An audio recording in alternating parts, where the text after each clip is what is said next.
Bonjour, bienvenue dans cette nouvelle capsule vidéo, dans toujours le chapitre Une nouvelle donne géopolitique. Nous sommes dans l'épisode 9 de Crise en crise. Nous abordons donc un grand C, les premières crises de la guerre froide, et petit 1, la crise de Berlin de 1948 à 1949. Pour souvenir, l'Allemagne a été divisée en 4 zones d'occupation et les 3 zones occidentales, américaines, anglaises et françaises, décident pour lutter contre l'inflation, mais aussi pour favoriser les échanges et la reconstruction des différentes zones, de créer une monnaie, un nouveau Deutschmark. Mais cette annonce, ce projet qui résonne comme la réunification et la recréation d'un État allemand dans l'esprit de Staline, vient y susciter une opposition.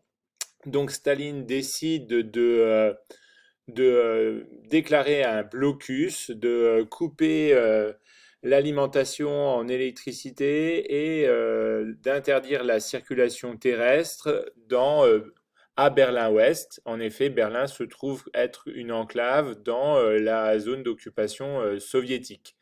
Cette décision commence donc en juin 1948 et le président Truman répond à ce blocus en exigeant la création d'un pont aérien, c'est-à-dire que Berlin-Ouest va être ravitaillé par avion. La seule axe de communication encore disponible.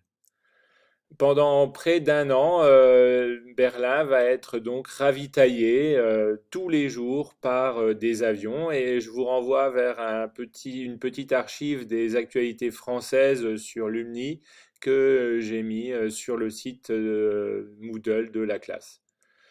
En mai 1949, face à l'échec du blocus, Staline décide de le lever et c'est la première défaite soviétique de cette guerre froide et la première victoire américaine après cette crise de Berlin.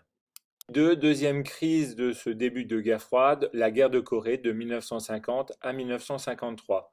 Pour mémoire, la Corée, à l'issue de la Seconde Guerre mondiale, est divisée en deux. Au nord, dominée par un général dictateur communiste, soutenu par l'Union soviétique, et au sud, un autre général plutôt nationaliste aussi, avec un régime dictatorial, soutenu par les États-Unis.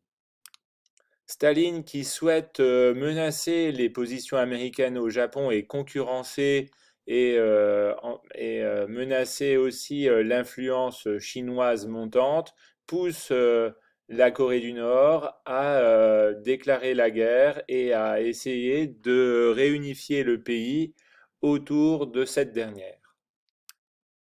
Le 25 juin 1950, plus de 200 000 hommes nord-coréens envahissent la Corée du Sud, dont l'armée est rapidement dépassée, et à la fin de l'été, il ne reste plus qu'une petite portion au sud-est du territoire qui est encore maîtrisée par les Sud-Coréens. Mais les États-Unis, par le biais des Nations Unies, vont pouvoir intervenir en l'absence du représentant soviétique qui boycotte le Conseil de sécurité parce que c'est l'île de Formose et non la Chine qui représente les Chinois. Le Conseil de sécurité condamne l'invasion de la Corée du Sud par la Corée du Nord et les États-Unis et les Occidentaux peuvent donc intervenir militairement euh, en Corée sous l'égide des Nations Unies. C'est la seule fois où des casques bleus vont faire la guerre directement contre un autre pays. Le général MacArthur, qui dirige les opérations américaines et onusiennes, va lancer une série de débarquements qui va permettre très rapidement de renverser globalement la situation. Et au début de l'hiver, enfin durant l'automne et au début de l'hiver 1950, ce sont les Nord-Coréens qui sont à leur tour acculés pratiquement à leurs frontières avec la Chine. C'est à ce moment que Mao Tse-tung, le dirigeant chinois, décide à son tour d'intervenir dans le conflit et laisse passer la frontière entre la Chine et la Corée du Nord par des volontaires, entre guillemets, c'est-à-dire une intervention non officielle de l'armée de Chine populaire pour contrecarrer les opérations onusiennes.